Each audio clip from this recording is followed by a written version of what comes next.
আসসালামু আলাইকুম। শুভ মধ্যাহ্ন সবাইকে। আমি Syed Zakir Ahmed, general secretary CSC society Sylhet international university. Virtual SIU ICT fest ২০২১ এর আজকের দ্বিতীয় দিনে আপনাদের সবাইকে ফেস্টের উষ্ণ অভিবাদন জানাচ্ছি। আপনারা জানেন যে CSC society Sylhet international university তার প্রতিষ্ঠা লগ্ন থেকেই ডিপার্টমেন্টের সকল শিক্ষার্থীদের ডেভেলপমেন্টের কথা চিন্তা করে সব ধরনের অনুষ্ঠান আয়োজন করে থাকে। তারই ধারাবাহিকতায় করোনাকালীন সময়েও অনলাইন প্ল্যাটফর্মে CSC society virtual SIU ICT fest ২০২১ আয়োজন করেছে। ভার্চুয়াল এসআইইউ আইসিটি ফেস্ট ২০২১ এরই একটি পার্ট আজকের আমাদের এই seminar on research trends in CSC, motivation, idea, guidelines and opportunities for undergraduates. আজকের সেমিনারে আপনাদের সবাইকে স্বাগতম জানাচ্ছি। আমাদের সাথে যুক্ত আছেন আজকের সেমিনারের session chair Abdullah Al Ansari sir, head department of computer science and engineering, Sylhet international university এবং সম্মানিত president CSC society Sylhet international university.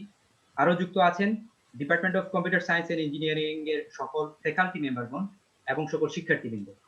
আমি আজকের সেমিনারের সম্মানিত স্পিকারকে আপনাদের সাথে পরিচয় করিয়ে দিচ্ছি। আজকের সেমিনারের কিনোট স্পিকার হিসেবে আমাদের সাথে আছেন মোহাম্মদ সাবির হুসেইন স্যার। স্যারের সংক্ষিপ্ত পরিচয়: মোহাম্মদ সাবির হুসেইন স্যার বর্তমানে Chattogram Chittagong university of science and টেকনোলজিতে কম্পিউটার সায়েন্স এন্ড ইঞ্জিনিয়ারিং বিভাগের সহকারী অধ্যাপক হিসেবে কর্মরত আছেন। চুয়েটের সিএসসি বিভাগ থেকেই তিনি বিএসসি ও এমএসসি ডিগ্রি সম্পন্ন করেন।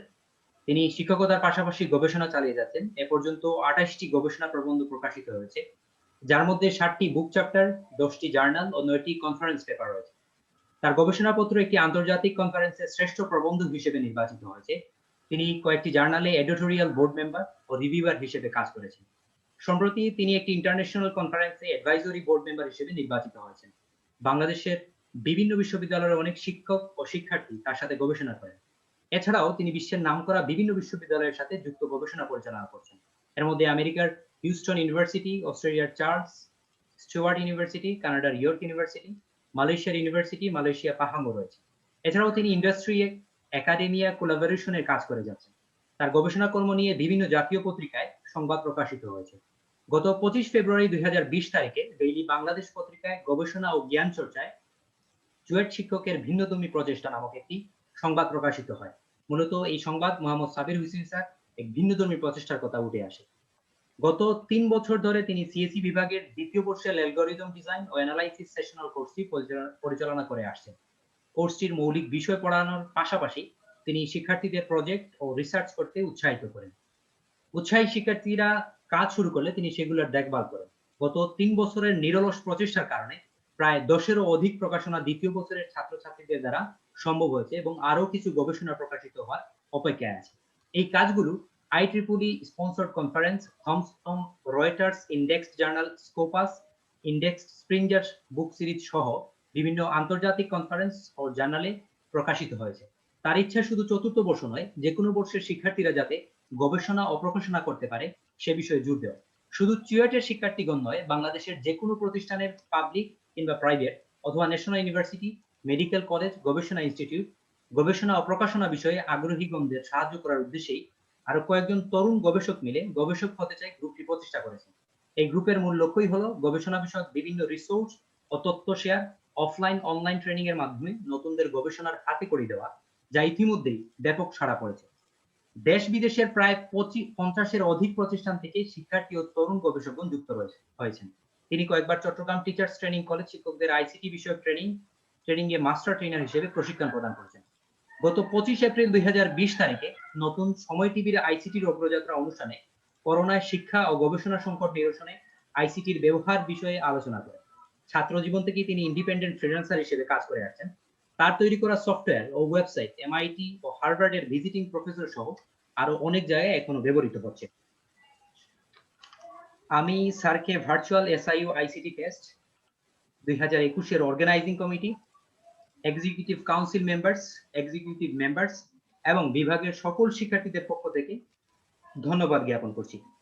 অনুষ্ঠানের এই পর্যায়ে আমি department of computer science and engineering বিভাগ, Sylhet international university head Mohammad Abdullah Al Ansari স্যারকে আমাদের উদ্দেশ্যে এবং সেমিনারের উদ্দেশ্যে কিছু বলার জন্য বিনীত অনুরোধ জানাচ্ছি। Sir. Thank you, Zakir. Thank you.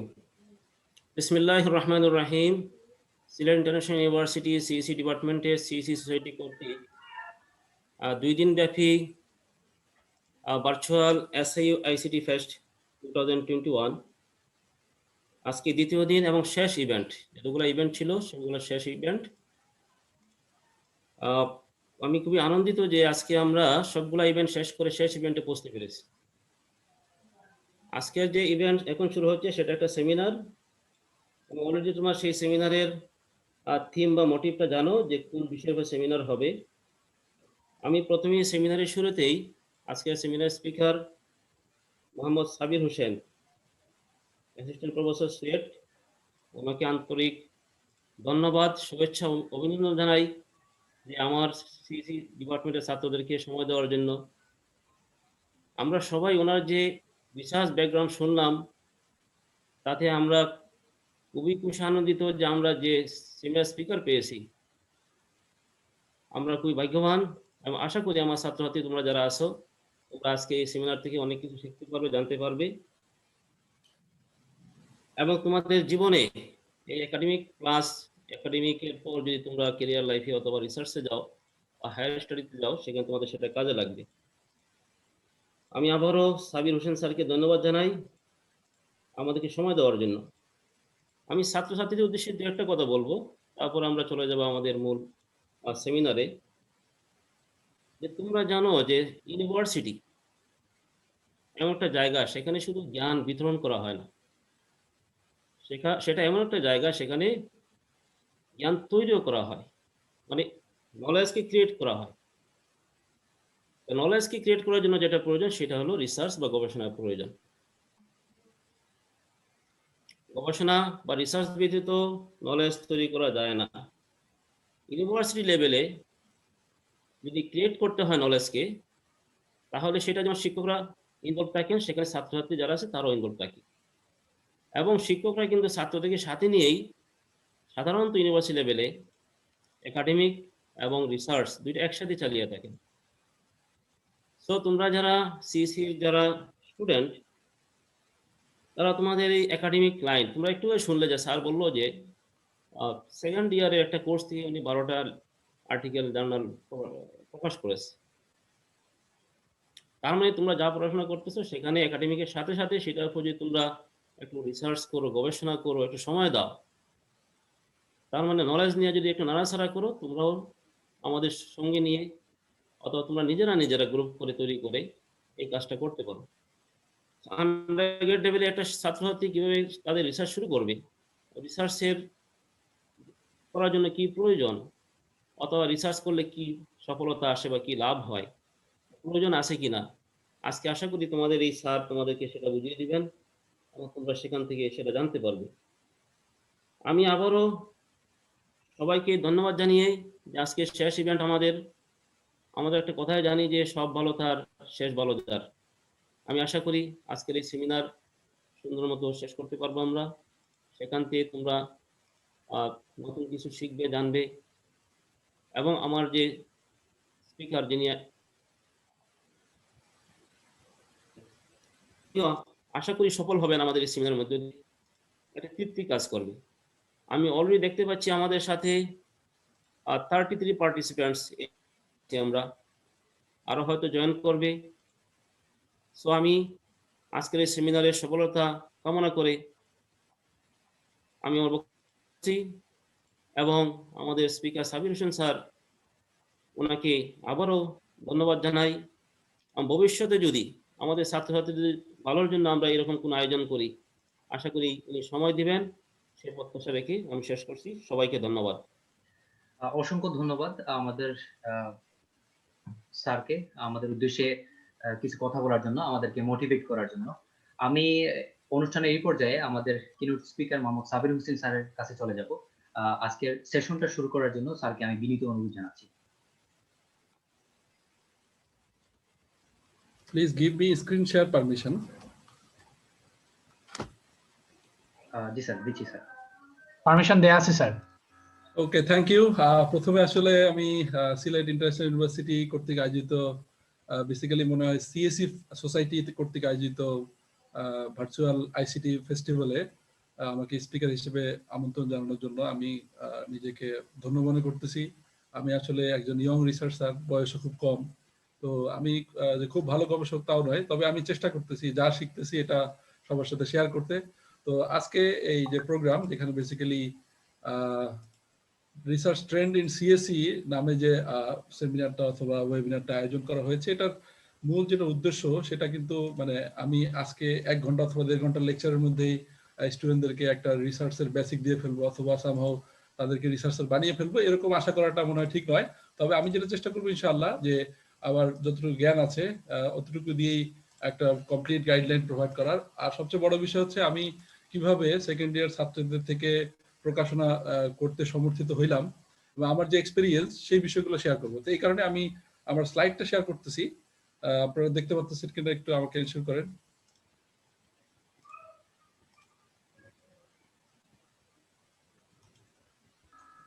G sir, দেখতে পাচ্ছি স্যার। না, আমি কিন্তু আসলে ফর্মাল লেকচার দিতে খুব বেশি অভ্যস্ত নই। যেরকম আমাদের আব্দুল আওয়ালি আনসারী স্যার খুব সুন্দর মতো মানে স্পিচ দিলেন এবং কথাগুলোকে বুঝিয়ে বললেন। আমি কিন্তু একটু ইনফর্মাল ওয়েতে কথা বলাটা বেশি পছন্দ করি এবং ফর্মাল লেকচার দেওয়ার আসলে আমার অভ্যাস খুব বেশি নেই। তারপরও welcome to the seminar title research trends and CSE, motivation, idea, guidelines and opportunities for undergraduates. তো এখানে বেসিক্যালি আমি আন্ডার গ্রাজুয়েট রাখার কারণই হচ্ছে যেহেতু যারা প্রোগ্রামটা পার্টিসিপেট করতেছে বেশিরভাগ স্টুডেন্ট আন্ডার গ্রেডের, প্লাস এখানে যারা শিক্ষকতায় আছেন ওনারাও আন্ডার গ্রেড স্টুডেন্টদেরকে পড়ান। এই কারণে এই প্রোগ্রামটা not only for the students, I hope this programme will also motivate or guide the faculty members also. আমার মনে হয় সবাই এখান থেকে একটা রিসার্চের কমপ্লিট গাইডলাইন এবং সিএসই তে কি রিসার্চ ট্রেন্ড চলতেছে তার একটা মানে কমপ্লিট আইডিয়া আশা করি আপনারা পাবেন।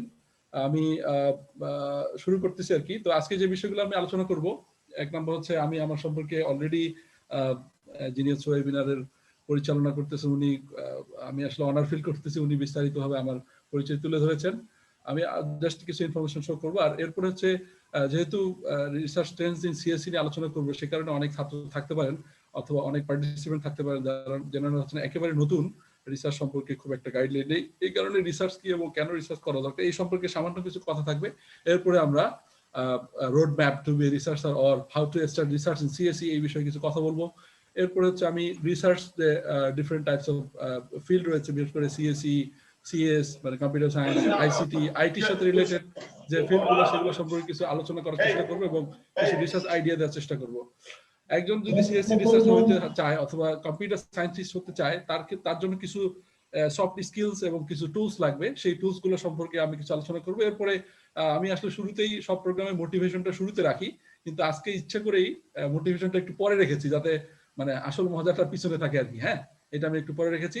আর এরপরে আমি আমার কারেন্ট এবং পাস্ট কিছু রিসার্চ প্রজেক্ট আপনাদের সাথে শেয়ার করবো, যাতে করে এখান থেকে কিছু রিসার্চ আইডিয়া আপনারা পেয়ে যান অথবা কেউ ইন্টারেস্টেড থাকলে আমার সাথে রিসার্চ কোলাবোরেশনে আবার কাজ করতে পারেন ওই টপিকের উপরে। মোস্ট ওয়েলকাম ইউর যে কোনো সময়। আর এরপর হচ্ছে গুড কোয়ালিটি পাবলিকেশনস এবং আদার রিলেটেড কিছু টিপস আমি দেওয়ার চেষ্টা করবো। শেষে হচ্ছে কল ফর রিসার্চ কোলাবোরেশন, আমি কিছু গাইডলাইন অথবা কিছু পাথওয়ে আমি দেখানোর চেষ্টা করবো। তো অলরেডি উনি আমার পরিচয় দিয়ে দিয়েছে, এগুলো আর বলতেছি না। তবে আমি যেটা কাজ করতেছি কোলাবোরেটিভলি কাজ করতেছি, কারণ আপনি যদি গ্রো হতে চান অথবা ভালো করতে চান তাহলে আসলে একা একা যাওয়া মুশকিল। আমার মনে হয় রাশিয়ার একটা প্রভাব আছে, আপনি যদি দ্রুত যেতে চান তাহলে একা যান, আর যদি অনেক দূর যেতে চান তাহলে সবাইকে সাথে নিয়ে চলেন। এই জন্য আমার মনে হয় একসাথে কাজ করলে দেখা যাচ্ছে যে অনেক বেশি গ্রো করা যায় অথবা বেশি সাকসেস হওয়া যায়। এই জন্য কোলাবোরেশন খুব বেশি দরকার। আর আমি ইন্ডাস্ট্রি ইউনিভার্সিটি কোলাবোরেশন নিয়ে কাজ করতেছি, আমি একটু পরে এটার বিস্তারিত বলবো। আর আইসিটি মাস্টার ট্রেনার ছিলাম, এটা তো অলরেডি বলছি, ছাত্র জীবনের ফ্রিল্যান্সার ছিলাম, আর এখন বাংলাদেশে রিসার্চ এনভায়রনমেন্ট ক্রিয়েট করার জন্য কাজ করে যাচ্ছি। ওকে, এখানে আমার কন্ট্যাক্ট ইনফরমেশন দেওয়া আছে, email ID, web page, ResearchGate অথবা গুগল স্কলার, ফেসবুক, ইউটিউব আর লিঙ্কডইন এর আইডি গুলো দেওয়া আছে। ইউটিউব চ্যানেল সাধারণত আমি research, paper writing, higher study, CSM, ICT, education related tutorial অথবা লেকচার প্রোভাইড করে থাকি। তো এই হচ্ছে আমার ব্রিফ ইন্ট্রোডাকশন। বাকি আমি এখন যেটা বলবো সেটা হচ্ছে যে রিসার্চ কি এবং কেন আমরা রিসার্চ করব। সাধারণত আমরা যারা একাডেমিতে আছি অথবা সাধারণ মানুষ অথবা ছাত্রদের ধারণা হচ্ছে আমরা মনে হয় রিসার্চ করব শুধুমাত্র যারা পিএইচডি অথবা মাস্টার্স করবে অথবা যারা টিচিং প্রফেশনে আছে, যাদের প্রমোশনের জন্য পিএইচডি দরকার, মাস্টার্স দরকার, তারাই মনে হয় রিসার্চটা করবে। আসলে কিন্তু রিসার্চ সেই কারণে নয়। আমি কিছু কারণ এখানে বলবো, এক জায়গা থেকে আমি নিয়েছি রিসোর্স থেকে, সেটা আমি শেয়ার করব। তো তো এই লেকচারগুলো আসলে আমি একটু স্পিডে যাব, অর্থাৎ একটু দ্রুত বলবো, এই কারণে এগুলো বেসিক জিনিস অনেকেরই জানা আছে, আমি জাস্ট নতুন যারা আছে তাদের জন্য কিছু কথা রিমাইন্ড দিচ্ছি আর কি। তো রিসার্চ যদি আমি জাস্ট মেরিয়াম ওয়েবস্টার ডিকশনারিতে সার্চ দেই, তো ওখানে যেটা আসবে, রিসার্চ মিন হচ্ছে কেয়ারফুল অর ডিলিগেন্ট সার্চ। রিসার্চ, অনেকে মনে করে রিসার্চ মানে পুনরায় সার্চ করা জিনিসটাই মনে রিসার্চ, আসলে কিন্তু ব্যাপারটা এরকম নয়। যে কোনো একটা টপিক অথবা যে কোনো একটা বিষয়ে রিসার্চ হইতে হবে কেয়ারফুল এবং ডিলিগেন্ট, এবং স্টাডিয়াস ইনকোয়ারি আর এক্সামিনেশন, অবশ্যই তার পিছনে কোনো স্টাডি এক্সপেরিমেন্ট অথবা কোনো, অবশ্যই ওর পিছনে কি, অবশ্যই আপনাকে কোনো মানে এক্সপেরিমেন্ট চালাইতে হবে অথবা কোনো স্টাডি করতে হবে, এটা ইম্পর্টেন্ট। আমি যদি এটার ব্রড ডেফিনেশনে যাই, সবসময় আমি দিয়ে থেকে, এটা সিডনি ইউনিভার্সিটি থেকে নেওয়া, ওদের ওয়েবসাইটে ডিফাইন করা আছে, research is defined as the creation of new knowledge and or the use of existing knowledge in a new and creative way so as to generate new concepts, methodologies and understanding. এখানে খুব সুন্দর একটা definition দিয়েছে, আমি অনেক website ঘেটেছি এবং অনেক জায়গায় খুঁজেছি, তো এই ডেফিনেশনটা আমাকে সবচেয়ে বেশি ভালো লাগে। ওনারা যেটা বলেছেন যে নতুন জ্ঞান সৃষ্টি করা অথবা এবং the use of existing knowledge in a new and creative way so as to generate new concepts, methodologies and understanding, অথবা এবং এক্সিস্টিং জ্ঞানকে কাজে লাগিয়ে সেটা কিভাবে কাজে লাগাবো, নিউ এবং ক্রিয়েটিভ ওয়েতে, যাতে নতুন কনসেপ্ট, নতুন মেথড, নতুন জ্ঞান আমরা পেতে পারি, আন্ডারস্ট্যান্ডিং আমরা পেতে পারি, এটা আমরা রিসার্চ বলবো। তো এখানে কিন্তু অ্যান্ড অর আছে, নতুন জ্ঞান সৃষ্টি করা যেমন রিসার্চ, আবার কি পুরাতন জ্ঞানকে কাজে লাগিয়ে নতুন ভাবে কোনো কনসেপ্ট, মেথড ডিজাইন করা, এটা হচ্ছে এক ধরনের রিসার্চ। এটাকে, এই যে নতুন নলেজ ক্রিয়েট করাটাকে আমরা বলি পিওর রিসার্চ অথবা থিওরিটিক্যাল রিসার্চ, আর যেটা আমরা নলেজ কাজে লাগিয়ে করি সেটা হচ্ছে অ্যাপ্লাইড রিসার্চ, যেটা রিসার্চের ক্লাসিফিকেশনের মধ্যে আছে। তো বেসিক্যালি রিসার্চ বেসিক্যালি যেটা করে, this could include synthesis, analysis of previous research to the extent that it leads to new and creative outcomes. অবশ্যই রিসার্চের ক্ষেত্রে আপনি যে টপিকে অথবা যে সাবজেক্টে রিসার্চ করতে যাচ্ছেন, সেই টপিকের উপরে অলরেডি এক্সিস্টিং কি রিসার্চ রয়েছে, অন্যান্য স্কলার অথবা রিসার্চাররা কি কাজ করেছে, সেটা আপনাকে অবশ্যই স্টাডি করতে হবে, যাতে করে আপনি নতুন এবং ক্রিয়েটিভ কিছু আউটকাম বের করতে পারেন। তো আমি আসলে রিসার্চকে আরেকভাবে ডিফাইন আমি করি না, ঠিক একটা ওয়েবসাইটে, ইউনিভার্সিটি ওয়েবসাইটে করা আছে, সেটা আমি একটু রিমাইন্ড দিচ্ছি। আমি অলরেডি আমার একটা কোর্স আছে, how to become a researcher, আমরা গবেষক হতে চাই গ্রুপের পক্ষ থেকে নিয়েছি, এখানে বিস্তারিত আছে। আমি জাস্ট একটু মানে স্পিডে যাচ্ছে, এই কারণে বিষয়গুলো অনেকেরই জানা। তো আমরা রিসার্চকে এভাবে ডিফাইন করতে পারি, research is an organised and systematic way of finding answers to questions. Basically research হচ্ছে organised, systematic, finding answers to questions. Basically রিসার্চের একটা অর্গানাইজড ওয়েতে আপনাকে যেতে হবে, স্টেপ বাই স্টেপ আছে, যে আপনি প্রথমে রিসার্চ টপিক সিলেক্ট করবেন, এরপর তার উপর বেস করে আপনি লিটারেচার রিভিউ করবেন, এরপর আপনি ওর উপর বেস করে মেথড ডিজাইন করবেন, এরপর আপনি ডেটা কালেকশন করবেন, অ্যানালাইসিস করবেন। এরকম অর্গানাইজ কিছু ওয়ে আছে যেটা আপনাকে মানে ফলো করতে হবে। এরপর আমরা বলতে পারি রিসার্চ সিস্টেমেটিক। সিস্টেমেটিক মিনস হচ্ছে রিসার্চের শুরুতে একটা research question, hypothesis, experiment, result আর কনক্লুশন ড্র করার চেষ্টা করব। যদি হাইপোথিসিস সাপোর্ট করে তো এটাকে আমরা রেজাল্ট, রিপোর্ট রেজাল্ট মানে রিসার্চ শেষ। আর যে হাইপোথিসিস সাপোর্ট না করে, তখন আমরা আবার research question, hypothesis fine tune করি এবং সামনের দিকে যাই। আমরা এটা আবার এক্সপ্লেন করবো সামনে আসতেছে। এবং আমরা যেটা বলি ফাইন্ডিং অ্যান্সার্স, অবশ্যই রিসার্চের মূল উদ্দেশ্যই হচ্ছে একটা অ্যান্সার খুঁজে পাওয়া। যেমন আমি যদি জাস্ট সিম্পল এক্সাম্পল হিসেবে বলি, আমার কাছে কিছু ডেটা আছে অথবা আমার কাছে এক্সাম স্ক্রিপ্ট আছে, জাস্ট ফর এক্সাম্পল আমার কাছে এক্সাম স্ক্রিপ্ট আছে, এক্সাম স্ক্রিপ্ট গুলা নাম্বার করা আছে, আমি এখন ওগুলোকে সাজাবো রোল অনুসারে, যেটাকে আমরা সর্টিং বলি। যেহেতু most of the student here are computer scientist অথবা কম্পিউটার সায়েন্স স্টুডেন্ট, আমরা সেই কারণে বলতেছি যে সর্টিং করতে হবে। সেটা করার জন্য কিন্তু অনেকগুলো সর্টিং অ্যালগরিদম আছে। আমরা যদি মেনশন করি bubble sort, quick sort, insertion sort, selection sort, cocktail sort, মানে কি বলবো, বাকেট সর্ট, রেডিক্স সর্ট, অনেক ধরনের সর্টিং অ্যালগরিদম আছে। তা আমি মানে রিসার্চ সর্টিং করব, এটার জন্য কিন্তু মানে আমার রিসার্চ হতে পারে এবং আমার অবশ্যই সর্টিং এর জন্য একটা সলিউশন পেতে হবে। এটাকে আমরা বলতেছি যে finding answers two question. Question হচ্ছে আপনার আমার কোশ্চেন অথবা আমরা টপিক বলি অথবা আমরা যদি রিসার্চ অবজেক্টিভ বলি, তা আমার এই খাতাগুলোকে সর্ট করতে হবে। জাস্ট সিম্পল এক্সাম্পলের মাধ্যমে বুঝাইলাম, যেটা আসলে আমরা একটু পরে ব্রিফ আরো একটু ডিটেইলস এক্সপ্লেন করব। তো রিসার্চের সেন্ট্রালি হচ্ছে research question. If there is no research question, there is no research outcome. Research question থাকতে হবে। তো আমরা এই জন্য রিসার্চকে এভাবে ডিফাইন করতে পারি, research is an organised systematic way of finding answers to questions. তো রিসার্চকে আসলে অনেকভাবে ডিফাইন করা যায়, আমি একটু জাস্ট ব্রিফলি বলতেছি। প্রথমে বলে নিয়েছি যে এই সমস্ত রিসার্চ নতুন নলেজ ক্রিয়েট করে, এগুলো হচ্ছে পিওর রিসার্চ, যেমন হতে আইনস্টাইনের থিওরি। আবার যে সমস্ত রিসার্চ অলরেডি এক্সিস্টিং নলেজকে কাজে লাগায়, সেটাকে আমরা বলি অ্যাপ্লাইড রিসার্চ। সেক্ষেত্রে কিছু এক্সাম্পল এখানে আছে, is genetically modified food hurting health, যে সমস্ত ফুডকে জেনেটিক্যালি মডিফাই করা হয় সেগুলো কি শরীরের জন্য ক্ষতিকর কিনা, এই ধরনের রিসার্চ যদি আমরা কন্ডাক্ট করি, এটাকে আমরা বলবো অ্যাপ্লাইড রিসার্চ। আরো ইনফরমেশনের উপর বেস করে রিসার্চকে দুভাগে ভাগ করা হয়, একটা হচ্ছে কোয়ালিটেটিভ রিসার্চ আর একটা হচ্ছে কোয়ান্টিটেটিভ রিসার্চ। তো কোয়ালিটেটিভ রিসার্চ সাধারণত যেটা হচ্ছে যে আপনি যখন কোনো একটা প্রাকৃতিক অথবা সায়েন্টিফিক কোনো একটা ব্যাপারের কজ আপনি এক্সপ্লেনেশন চাবেন, তখন হচ্ছে কোয়ালিটেটিভ রিসার্চটা আমরা ইউজ করি। যেমন আমি যদি বলি how does social media shape body image of teenagers, সাধারণত দেখবেন যারা বেশি ফেসবুক অথবা বেশি সোশ্যাল মিডিয়া ইউজ করে, সবসময় যারা সেলফি তোলে, তাদের বডি ইমেজের মধ্যে অথবা বডি ল্যাঙ্গুয়েজের মধ্যে একটা চেঞ্জ চলে আসে। তারা কখনো মুখ বাঁকা, কখনো তেরা করে, অথবা স্বাভাবিকভাবে তারা এরকম করতে করতে স্বাভাবিকভাবে তারা এরকম চলতে পারে না। তো কিভাবে সোশ্যাল মিডিয়া তাদের বডি শেপের উপরে ইফেক্ট করতেছে, এটা যদি স্টাডি করতেছে, এটা কিভাবে হাউ ইফেক্টে কি হচ্ছে, আমি এখানে কোনো সংখ্যা চাচ্ছি না, আমি এটার কারণ চাচ্ছি, এটাকে আমরা বলবো কোয়ালিটেটিভ। আর কোয়ান্টিটেটিভ রিসার্চ আমরা বলি যখন আমরা নিউমেরিক কোনো ভ্যালু অথবা সংখ্যা চাই। যেমন আমি যদি বলি যে স্কুল ড্রপ আউট গ্রামে কেন বেশি শহরের থেকে, এবং কত, আমি যদি বলি কেন বেশি, সেটা হচ্ছে কোয়ালিটেটিভ রিসার্চ। আর যদি বলি কত সংখ্যক, কত percent school drop out rate গ্রামে বেশি মানে শহর থেকে, এটাকে আমরা বলবো কোয়ান্টিটেটিভ রিসার্চ। আমি ইচ্ছা করে একটু দ্রুত বললাম, কারণ এই সমস্ত বিষয় আমরা অলরেডি কয়েকটা ওয়েবিনার এবং কয়েকটা জায়গায় বলেছি। এবং আমরা এখন যেটা জানবো সেটা হচ্ছে যে আমরা রিসার্চ কেন করবো। আমি শুরুতে বলেছি যে রিসার্চ সাধারণত আমরা মনে করি যারা হায়ার স্টাডি করবে অথবা যারা একাডেমিক সেকশনে আছে, যারা প্রমোশনের জন্য মাস্টার্স পিএইচডি দরকার, আসলে এই সমস্ত কারণে পিএইচডি অথবা হায়ার স্টাডি অথবা রিসার্চ হতে পারে, এটা একটা কারণ। কিন্তু আমি একটা ওয়েবসাইট থেকে দেখলাম, ওনারা এখানে মেনশন করেছেন 7 রিজনস।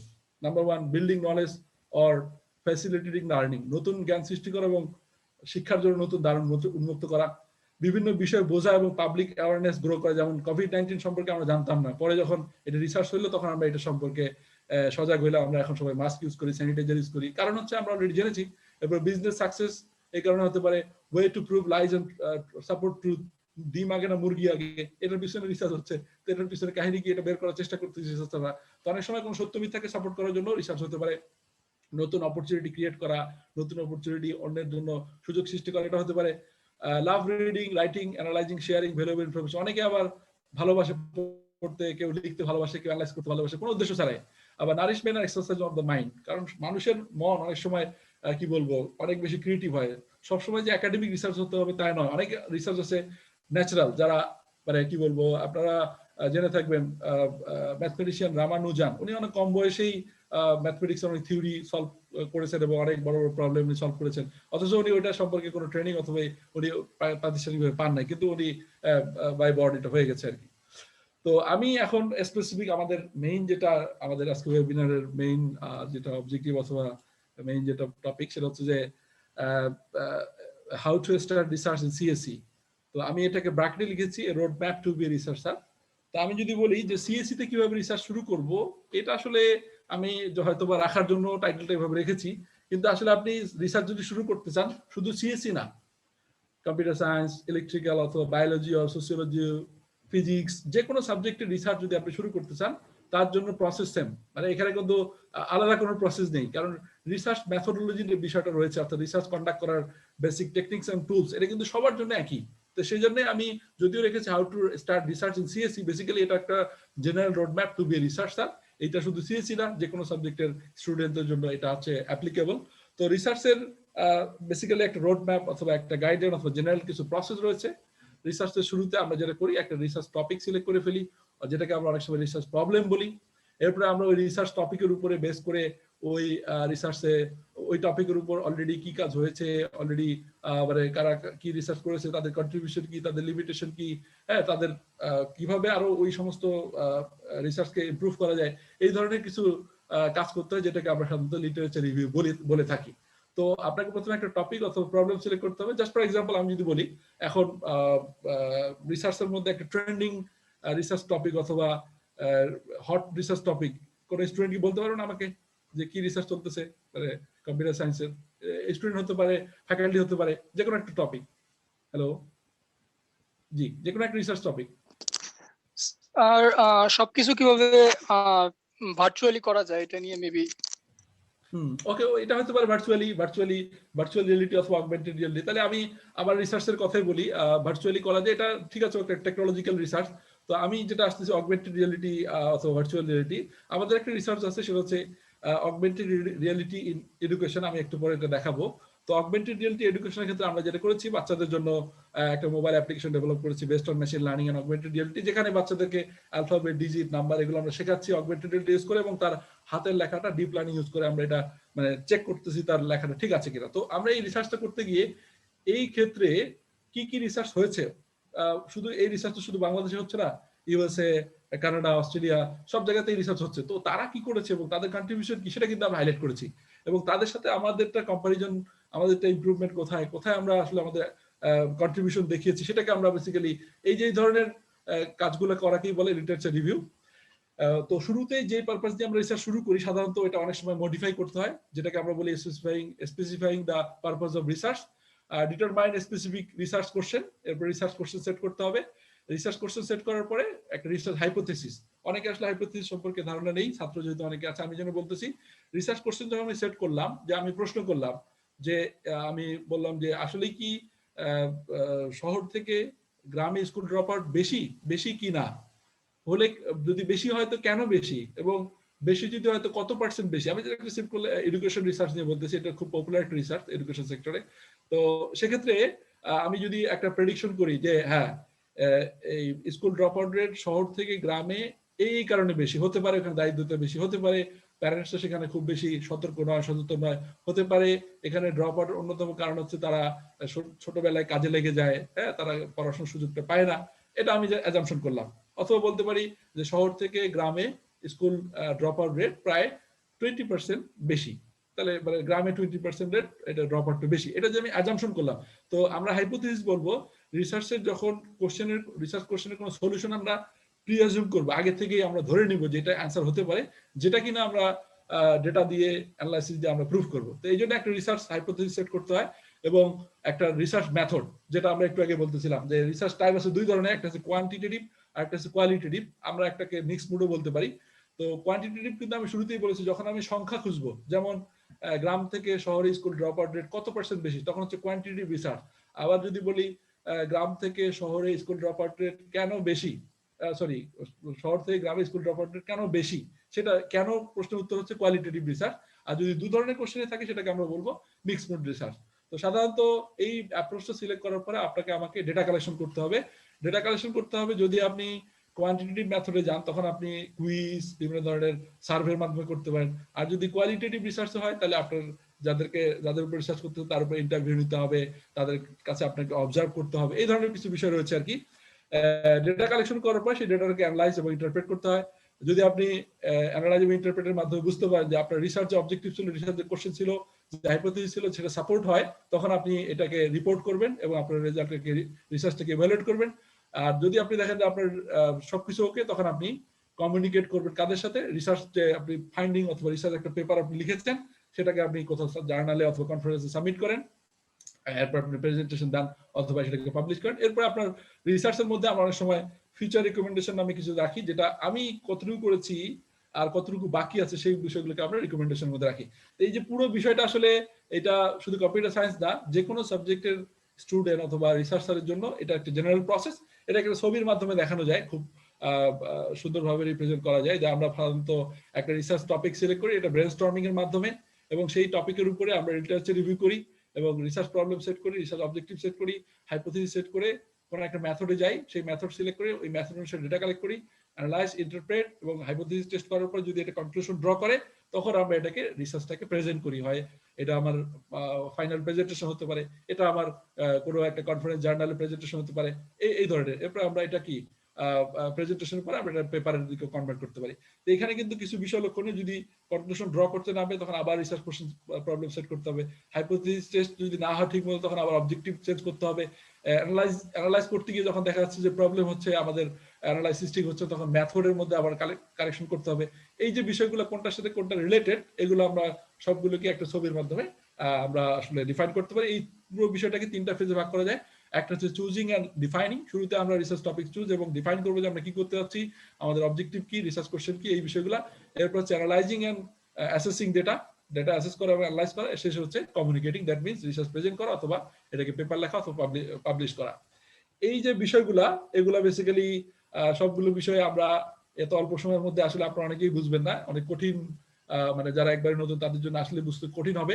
তো এই জন্য আমি রেকমেন্ড করবো আমরা গবেষক হতে চাই গ্রুপের পক্ষ থেকে আমরা একটা কোর্স অ্যারেঞ্জ করেছিলাম, how to become a researcher. Total 12 লেকচারের মাধ্যমে আমরা এই পুরো বিষয়টা অর্থাৎ research general process, how to become a researcher, এটা আমরা দেখিয়েছি। এগুলোকে আবার এপিসোড আকারে প্রায় 29টা এপিসোডে আমার ইউটিউব চ্যানেলে আপলোড করা আছে। আমি রেকমেন্ড করবো যারা একেবারে নতুন, মানে রিসার্চের হয়তো বেসিক নলেজ নেই, কিভাবে রিসার্চ কন্ডাক্ট করবে, কি টুলস কি টেকনিক লাগে, তাদেরকে রেকমেন্ড করবে এই সিরিজটা দেখে নিতে।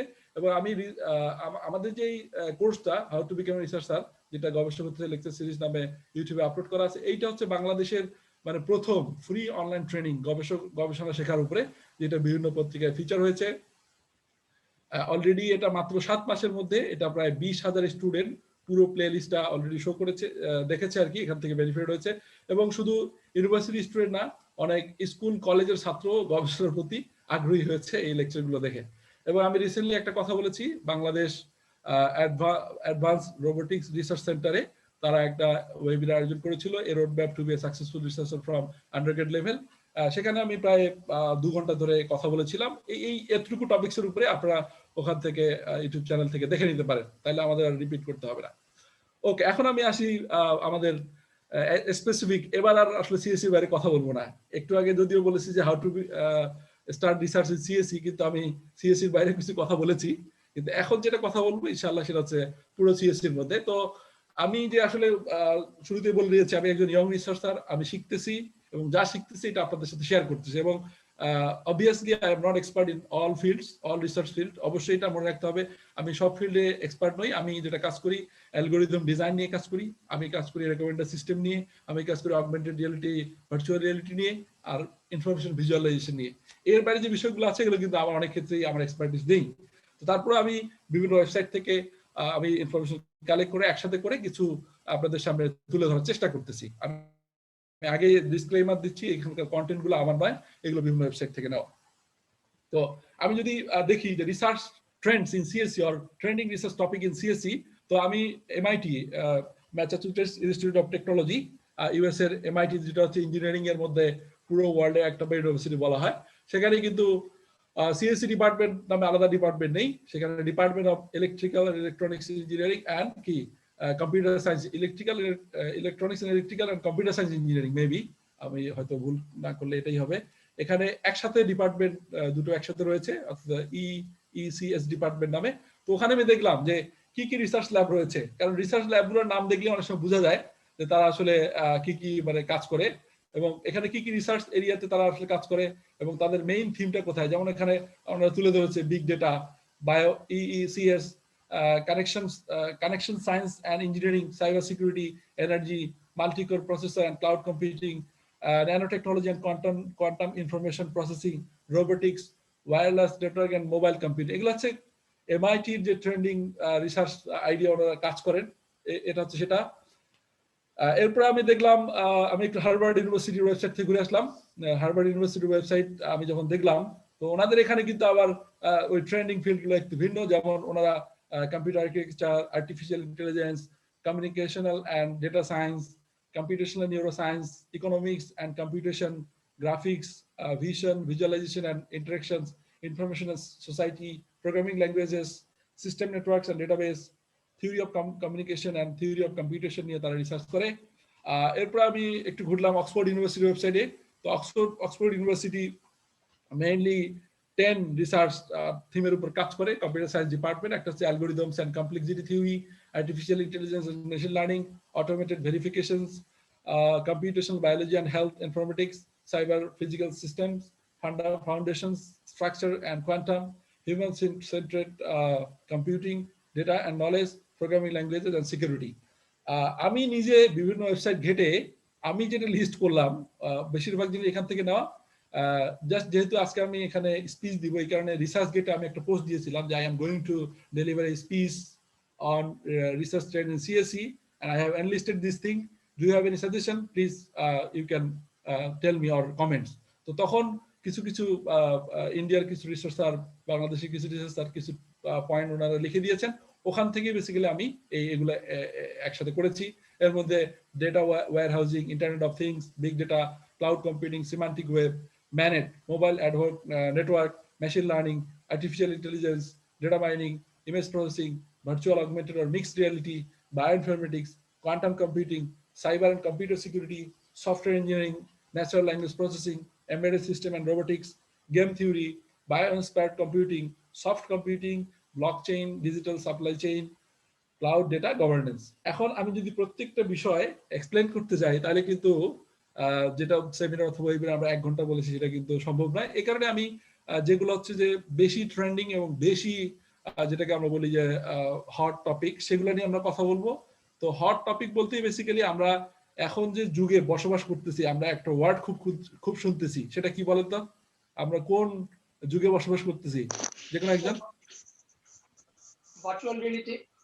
Fourth industrial revolution. আমরা এখন বলি যে আমরা চতুর্থ শিল্প বিপ্লবের যুগে অবস্থান করতেছি এবং চতুর্থ শিল্প বিপ্লবের যদি আমরা কম্পোনেন্টস গুলা খেয়াল করি তাহলে আমরা দেখব যে এখানকার মধ্যে যে বিষয়গুলো রয়েছে। কেউ কি আমার সাথে শেয়ার করবেন what are the components of fourth industrial revolution? Anyone? একটু ইন্টারেক্টিভ করার জন্য আর কি চতুর্থ শিল্প বিপ্লবের কম্পোনেন্ট গুলো কি? এবং আপনারা অনেকেই জানা আছে যে United Nations sustainable development goal 17 sustainable development goal set করেছেন।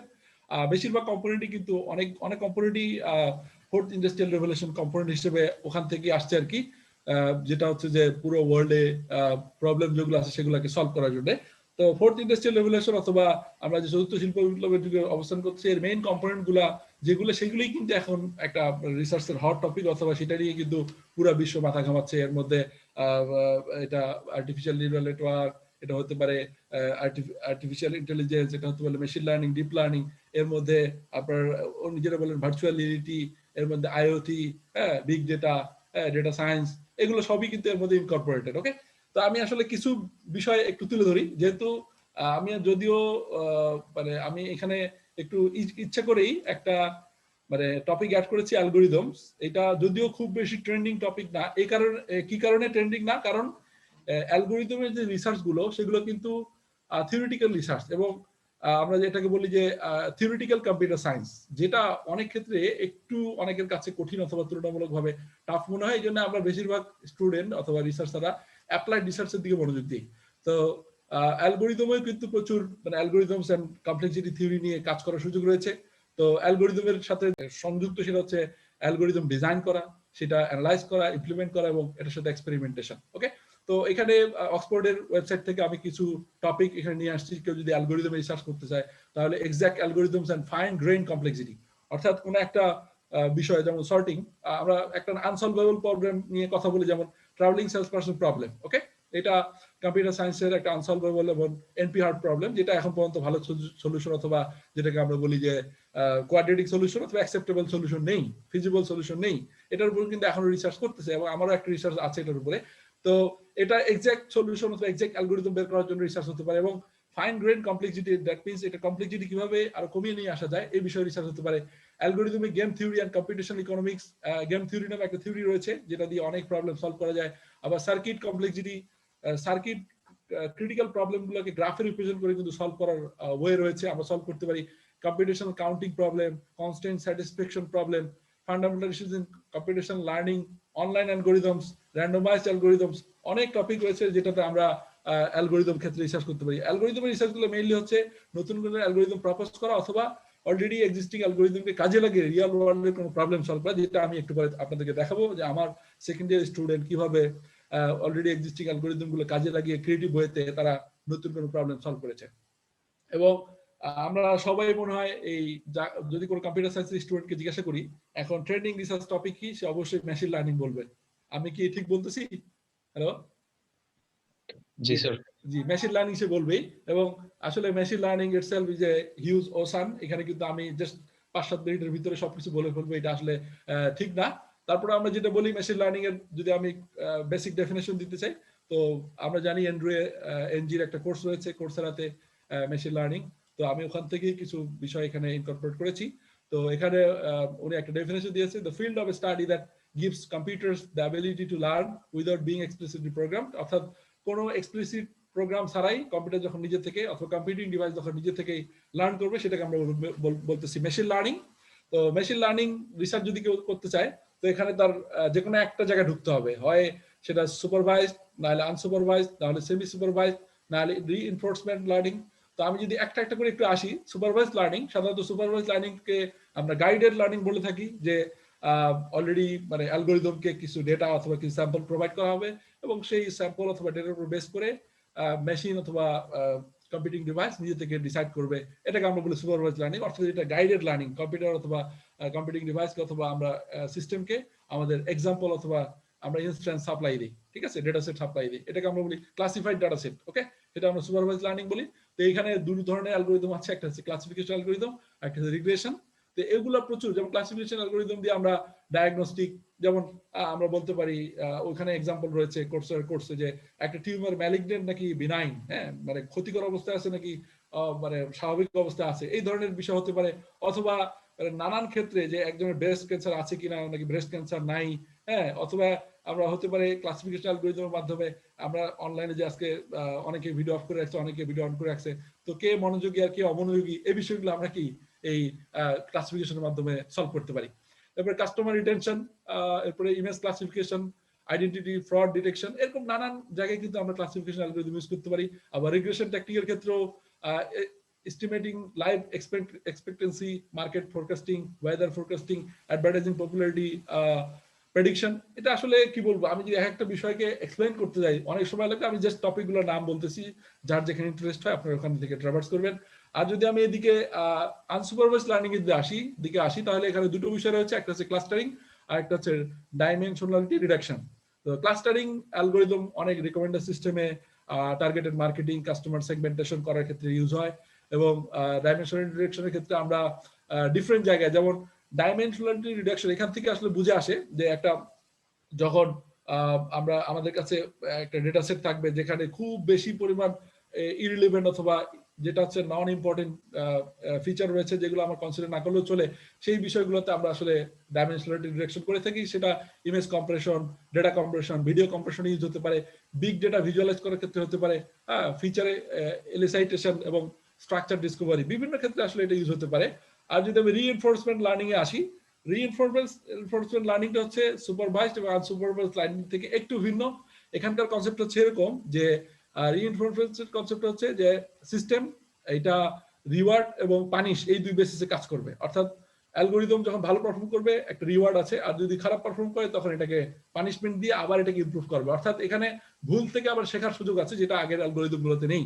তো রিইনফোর্সমেন্ট লার্নিং এর মাধ্যমে আমরা real time decision making, robot navigation, সাধারণত আমরা রোবট যখন একটা রোবট আমরা তৈরি করি সেখানে আর্টিফিশিয়াল নলেজ দিতে হয়, তার চলাফেরা অথবা মুভমেন্ট। আমি যদি বলি যে মানে রোবটকে তুমি আমার রুম থেকে বের হয়ে যাও, তো তাকে দরজার দিকে যেতে হবে, তো দরজা তাকে আইডেন্টিফাই করতে হবে। তো রোবট কিভাবে নেভিগেট হবে, সেক্ষেত্রে সে হয়তো একদম দরজায় গিয়ে ধাক্কা খাচ্ছে, সরি দেয়ালে গিয়ে ধাক্কা খাচ্ছে, তো দেয়ালে ধাক্কা খাচ্ছে এটা ভুল, এদিকে যাওয়া যাবে না, এখান থেকে সে শিখবে, এরপরে সে আবার অন্যদিকে মুভ করবে, যেদিকে দরজা ভাবে আইডেন্টিফাই করতে সেদিকে যাবে। এই বিষয়গুলো আসলে আমরা রিইনফোর্সমেন্ট লার্নিং এর মাধ্যমে করতে পারি। আরো অনেকগুলো ফিল্ড রয়েছে যেটা আপনারা ট্রাভার্স করতে পারেন। যেহেতু এখানে সময় সংক্ষিপ্ত, অলরেডি আমরা অনেক সময় নিয়ে ফেলছি। আমি কি ব্রিফ করবো নাকি বলতে থাকবো, বাকিরা কি বলেন? হ্যালো স্যার, বলেন স্যার।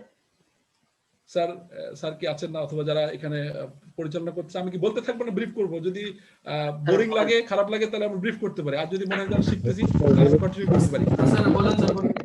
জি স্যার, কন্টিনিউ করেন sir. Thank you for your nice feedback.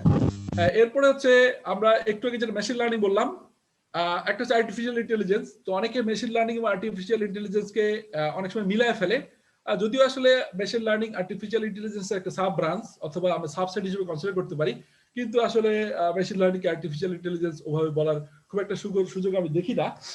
মানে দুটোকে দুটো ডোমেনে রাখা যেতে পারে অথবা একসাথেও বলা যেতে পারে। তো আমি ডিকশনারিতে একটু জাস্ট সিম্পল ডেফিনেশন দেখলাম, a branch of computer science dealing with the simulation of intelligent behaviour in computers, capability of machine to imitate intelligent human behaviour. যে আমরা জানি যে কম্পিউটিং ডিভাইস অথবা কম্পিউটার, এটা হচ্ছে তার নিজস্ব কোনো ক্ষমতা নেই ডিসিশন মেকিং এর, অথবা নিজস্ব কোনো ক্ষমতা নেই কোনো সিদ্ধান্ত নেওয়ার। জাস্ট ফর আমি যদি অ্যাজিউম করি যে আমার এখানে রুমে আগুন লাগছে, ধরেন আল্লাহ না করুক এটা না হোক, ধরেন আগুন লাগছে, অবভিয়াসলি কিন্তু আমি রুম থেকে দৌড় দিব অথবা এটা আগুন নেভানোর চেষ্টা করবো, তাই না? কিন্তু এখানে যদি একটা রোবট রাখি, একটা রোবট রেখে দিলাম, আগুন লাগছে, রোবট কি করবে? হ্যালো, আমার সাথে শেয়ার করতে পারেন, রোবট কি করবে? স্যার বসে থাকবে। বসে থাকবে, অথবা তাকে যদি কিছু না বলা হয় তো ও আসলে মানে কোনো অ্যাকশন নিতে পারবে না।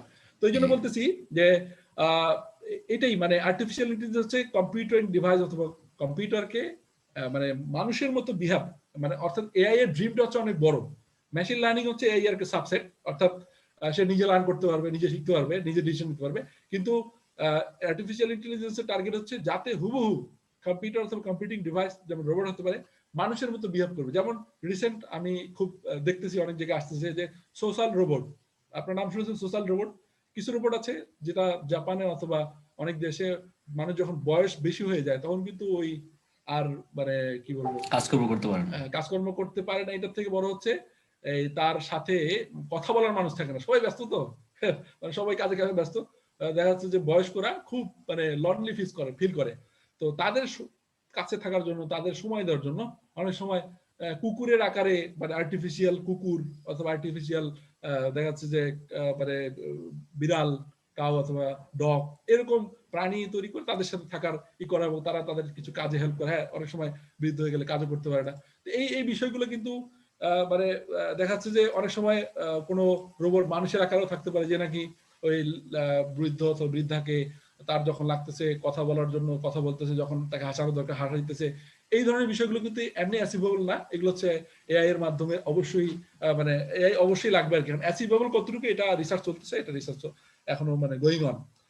তো আমরা এআই কি আসলে যদি বলি, এখন এআই অ্যাপ্লিকেশন ফিল্ডগুলা মানে খুবই ভাস্ট। আমি একটা ওয়েবসাইট থেকে javapoint.com থেকে এখানে জাস্ট অ্যাপ্লিকেশন গুলো দেখিয়েছি। আমি আসলে বিস্তারিত ব্যাখ্যা করার সময় আপনি জানেন অথবা আমি জানি হবে না। তো আমি জাস্ট নামগুলো মেনশন করতেছি, যেমন এখন অ্যাস্ট্রোনমি, এরপরে হেলথ কেয়ার, ট্রান্সপোর্ট, এগ্রিকালচারাল, এরপর education, e commerce, entertainment, robotics, automotive, social media, data security, finance, gaming. অর্থাৎ এমন কোনো ফিল্ড নেই যেখানে আসলে এআই বর্তমান সময় ইউজ হচ্ছে না। যে কেউ যদি একটা টপিক নিয়ে আগাইতে থাকে, যেমন ট্রান্সপোর্টেশন, যেমন intelligent transportation system. That means আমি যদি জাস্ট ফর এক্সাম্পল দিই যে কোন রোডে গেলে আমি মানে জ্যাম বেশি পড়বে, কোন রোডে গেলে জ্যাম বেশি পড়বে না, এটা কি হতে পারে যে মানে যদি আমার ইয়ের সাথে আমার মেশিন অথবা আমি ইয়ের সাথে এই জিনিসটা অ্যাটাচ করা থাকে, তাহলে সে কিন্তু আমাকে শুরুতেই সাজেস্ট দিতে পারতেছে, দেখাইতে পারতেছে, যেটা অলরেডি অনেক গাড়িতে অথবা অনেক জায়গায় কিন্তু আছে। এবং কোথায় সামনে মানে কোথায় কি অবস্থা আছে রাস্তার প্রেডিক্ট করা, কখন মানে আরো অনেক বিষয় কিন্তু আছে যেটা ট্রান্সপোর্ট সিস্টেম আস্তে আস্তে অটোমেট হচ্ছে। এবং ট্রান্সপোর্ট সেকশনের এআই রিসার্চ ক্ষেত্রে বড় একটা মানে সফলতা মেবি যেটা হচ্ছে যে ড্রাইভারলেস কার। আপনার নাম শুনে থাকবেন, কিছু কার এখন বের হচ্ছে, সম্ভবত অলরেডি টেসলা, মানে একটা টেসলা কোম্পানি তারা একটা কার বের করেছে যেটা ড্রাইভারলেস, কোনো ড্রাইভার ছাড়া গাড়ি চলতেছে, তাই না? এটা আমরা মনে জানি। তো এরকম প্রত্যেকটা ক্ষেত্রে কিন্তু এআই ইউজ হচ্ছে। তো আমরা এআই এর এই টপিকগুলো নিয়ে কাজ করতে পারি। এরপর হচ্ছে ইন্টারনেট অফ থিংস।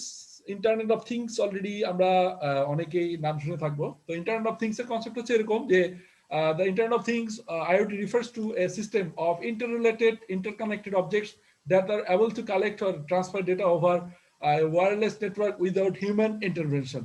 মানুষের ইন্টারভেনশন ছাড়া, মানুষের ওখানে সংযুক্তি ছাড়াই যখন ইন্টাররিলেটেড অবজেক্টগুলা, সেখানে আমার পিসি হতে পারে, মোবাইল হতে পারে, সেখানে সেন্সর হতে পারে, সেখানে আমার রাউটার হতে পারে, ইন্টার কানেক্টেড যে অবজেক্টগুলো রয়েছে সেগুলো একে অপরের সাথে যোগাযোগ এবং ডেটা ট্রান্সফার করতে পারবে। যেমন সিম্পল একটা এক্সাম্পল যদি দিই, যে আমি এক জায়গায় যাচ্ছি, যে আমার হয়তো ফ্লাইট মানে আমি এই ধরতে হবে, আমার ফ্লাইট আমি এখন রওনা দিলে আমার ফ্লাইট যদি 6টার সময় হয়, তা আমি যে গাড়িতে যাচ্ছি সেই গাড়ির যে তেল আছে সেটা রাস্তায় শেষ হয়ে যাবে এবং এটা ওই পর্যন্ত যাবে না। এই জিনিসটা যদি গাড়ি আমাকেই জানিয়ে দেয় সিগন্যালের মাধ্যমে যে এটা এত পর্যন্ত যাবে না, সেটা যদি বুঝতে পারি এবং আমি এই সিগন্যালটাকে আবার নেক্সট যে ফিলিং স্টেশন আছে তাদেরকে পাঠাই, তাদের কাছে যদি এই সিস্টেম থাকে যে এনার এই পরিমাণ তেল লাগবে, তখন কিন্তু খুব ইজিলি মানে উনি এই প্রবলেম সলভ করতে পারবেন। আসলে আইওটির কনসেপ্ট হচ্ছে যে সব কিছু কানেক্টেড থাকবে এবং ওখান থেকে আপনার যা দরকার আপনি সেটা আপনি লাইফকে আরো সুন্দর করার জন্য আইওটি রিসার্চ। তো আইওটি রিসার্চের ক্ষেত্রে আমি একটা রিসার্চ পেপার থেকে একটা ছবি নিয়ে দেখলাম, internet of things application area. এটাও বর্তমানে health care system, smart city, smart retail, smart industry, smart agriculture, energy management, automotive এবং building and home automation, environment monitoring, অনেক জায়গায় কিন্তু আইওটির অ্যাপ্লিকেশন আছে এবং সিম্পল কি বলবো যে এখন আমরা জানি যে সুপার মার্কেট অথবা অনেক জায়গায় যখন আমরা যাই অনেকের সাথে অনেকের ব্যবি থাকে, বেশি ভিড়ের কারণে অনেক সময় হারিয়ে যেতে পারে। তো দেখা যাচ্ছে এখন ওই বাচ্চাদের সাথে ওইরকম ডিভাইস সম্পৃক্ত করে দেওয়া আছে, সামহাও সে যদি একটা নির্দিষ্ট ডিস্টেন্সের বাইরে চলে যাচ্ছে বা ওর কাছে মেসেজ চলে যাচ্ছে, যাই হোক এরকম অনেক ইন্টারেস্টিং এরিয়া আছে যেটা আমরা আসলে রিসার্চ করতে পারি। হ্যাঁ, আসলে বললে আর সময় অনেক বেশি লেগে যাবে। তো আরেকটা সাইবার সিকিউরিটি, আমরা খুব যেটা হট টপিক অথবা অনেক সময় ট্রেন্ডিং টপিক হিসেবে কনসিডার করি। সাইবার সিকিউরিটিকে আমরা কম্পিউটার সিকিউরিটি, ইনফরমেশন টেকনোলজি সিকিউরিটিও বলতে পারি। এটা হচ্ছে is the protection of computer system and networks from the theft of or damage to the hardware, software, electronic data, as well as from the disruption or misdirection of the services they provide. এইটা আমরা cyber security আসলে অনেক জায়গায় এই concept use হচ্ছে, যেমন data security ও privacy হতে পারে, ক্লাউড কম্পিউটিং সিকিউরিটি হতে পারে, হিউম্যান বিহেভিয়ার বেসড সিকিউরিটি হতে পারে, অর্গানাইজেশনাল সিকিউরিটি আর পলিসি ম্যানেজমেন্ট হতে পারে, আইওটি সিকিউরিটি আর প্রাইভেসি হতে পারে, কম্পিউটার সফটওয়্যার সিকিউরিটি হতে পারে, mobile platform and application security, biometric security. তো এক একটা ব্যাখ্যা করতে গেলে অনেক সময় আমি জাস্ট নামগুলো মেনশন করলাম। এরপরে যেটা হচ্ছে ব্লক চেইন। আমার মনে হয় ব্লক চেইন নাম শুনেন না এরকম কেউ এখানে নেই, অনেকেই থাকার কথা আর কি। জি, ব্লক চেইন নাম শুনেন এরকম কেউ আছেন? আমরা একটু ইন্টারাকশন করলে মনে হয় মনোযোগ থাকবে বেশি। ব্লক চেইনের নাম শুনেন এরকম কেউ আছেন? আচ্ছা, ব্লক চেইনের নাম শুনেন ঠিক আছে, কিন্তু বিটকয়েন, বিটকয়েনের নাম শুনছেন? বিটকয়েন, বিটকয়েন কি কেউ বলবেন আমাকে? বিটকয়েন কি? ভার্চুয়াল কারেন্সি, তাই তো? বিটকয়েন দিয়ে কি হয়, কি করে? লেনদেন করা যায় ওইগুলা ভার্চুয়ালি, তাই তো? ওকে, এটা it is in one example already blockchain ফিনান্সে ইউজ হচ্ছে, তাই তো? ওকে, তো আমরা যদি ব্লকচেইনের ডেফিনিশনটা দেখি ডিকশনারি থেকে, a digital database containing information such as records or financial transaction that can be simultaneously used and shared within a large decentralized publicly accessible network. That means আমরা যে ডেটাবেস কনসেপ্ট আছে সেখানে একই জায়গায় সার্ভারের মধ্যে ডেটা থাকে, এখান থেকে আমরা অ্যাক্সেস করি। ওকে, মানে ডেটাটা একই সার্ভারে থাকে, কিন্তু ব্লকচেইনের যে কনসেপ্ট সেটা হচ্ছে যে ডেটাটাকে নির্দিষ্ট ব্লকে ভাগ করা হবে চাঙ্ক হিসেবে, এবং এক একটা ব্লকের সাথে একটা ব্লকের কি হবে যোগাযোগ থাকবে এবং পুরোটা ইন্টারকানেক্টেড এবং ইন্টার রিলেটেড থাকবে। তো এইটা তখন এটা সিকিউরিটি অথবা অন্যান্য বিষয় এনহ্যান্স হয়ে যায়।